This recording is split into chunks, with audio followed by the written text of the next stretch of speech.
રાધનપુરના પોરણામાં વરસાદી આફતથી જનજીવન બેહાલ 10 દિવસથી પાણી ભરાતા ગ્રામજનો મુશ્કેલીમાં। કોંગ્રેસની ટીમે અસરગ્રસ્ત વિસ્તારોની લીધી મુલાકાત।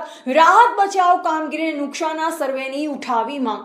પાટણ જિલ્લાના રાધનપુર તાલુકાના પોરણા ગામમાં અતિવૃષ્ટિ બાદ સર્જાયેલ પાણી ભરાવાની સ્થિતિથી ગ્રામજનોની મુશ્કેલીઓ વધી છે। સ્થાનિકોના જણાવ્યા પ્રમાણે ગામના અનેક વિસ્તારોમાં છેલ્લા 10 દિવસથી વરસાદી પાણી ભરાયેલ છે, જે કારણે રહેણાંક વિસ્તારો સહિત જનજીવન પર વ્યાપક અસર પડી હોવાનું સામે આવ્યું।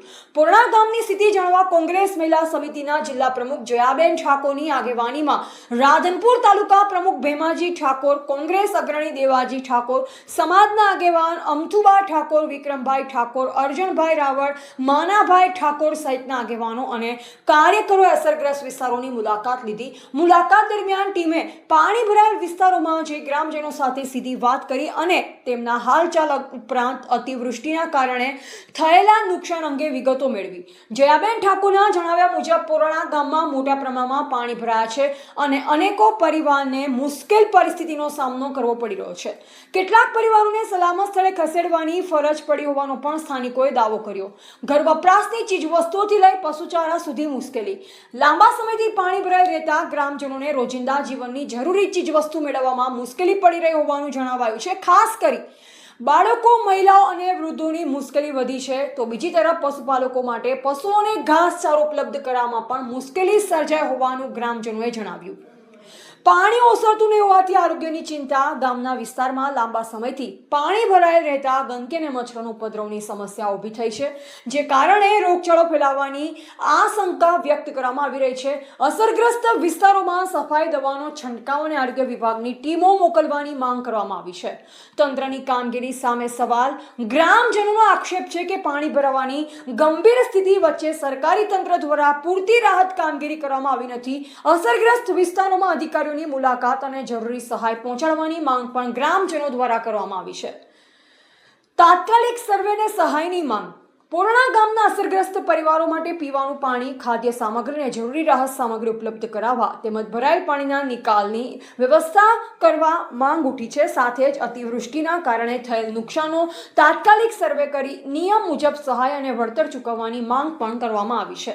સ્થાનિક આગેવાનો અને ગ્રામજનોએ સ્પષ્ટતા કરી છે કે તંત્ર દ્વારા સમયસર યોગ્ય પગલાં નહીં લેવાય તો આગામી દિવસોમાં રજૂઆત અને આંદોલનનો માર્ગ અપનાવવાની ફરજ પડી શકે છે। ધ ગુજરાત લાઈવ ન્યૂઝ સાથે ગોવાભાઈ આહિર, પાટણ।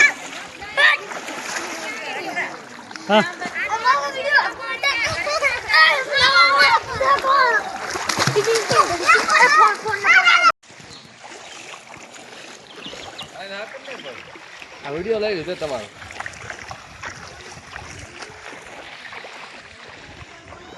બસ કેટલું બગડ। મારું નામ ભૂરાભાઈ કેશાભાઈ, જૂના પોરણા। આ 10 દિવસથી પાણીમાં હેડે, હજુ કોઈ કહેતા કોઈ અધિકારી આવ્યા જ નથી। આ જયાબેન આવ્યા છે અત્યારે અને આ થોડી પગવા આવે। આવી હાલત થાય છે, જો આ પાણીમાં હેડે લોહી થઈ જાય રહ્યા છે, પગ પાકી ગયા છે આ પાણીમાં હેડી અને ઢોરા બોરાને તો કઈ રાખ્યું જ નહીં। આ અત્યારે જો પાણીમાં જ વધે પાણી છે।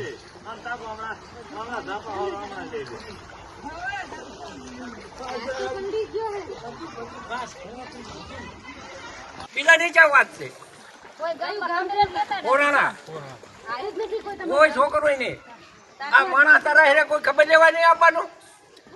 વોટ લેવા તો આપવા જો આમાં ખબર પડશે આદમી એની।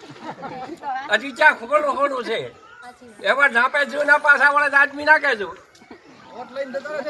એક બકરો ના આવવા જો આવી નાપે લાકડી લઈને બેસી, એક બચ્ચું ના આવવાનું, હમણાં ગરજવા જ આવવાનું નામ ના આવવાનું। આ ઢોરા મરે કોઈને ખબર નહીં, હજી તલાટી ના આવે, બે કોઈ કામ સેવક ના આવે। તમે એક ટપા કરવા આવ્યા છો।